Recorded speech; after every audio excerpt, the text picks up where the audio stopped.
Gipusil-patay sulod sa iyang apartment sa barangay Madaum, Tagum City sa Davao del Norte ang usak babaye Miyerkules sa kaadlawon Hulyo 16, 2025.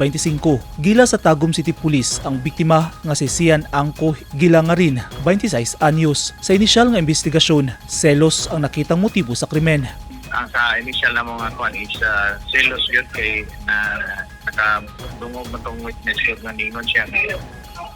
Anong mag-Selos mga nga di man tauyap, yung nga na lang.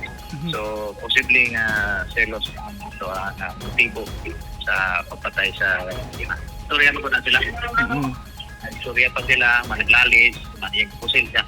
Tulo kasamad pinusilan sa lawas ang naangkon sa biktima. Ginasubay na sa Tagum City PNP ang insidente aron ng panubag ang responsable sa krimen. Lakip sa ginasubay ang posibleng kuha sa CCTV camera sa lugar nga dakong tabang sa imbestigasyon sa kapulisan.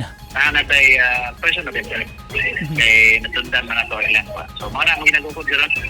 Padayon ng hot pursuit operation batok sa suspect. Kasong murder ang ipasakang kaso sa responsableng mipusil-patay sa dalagang biktima.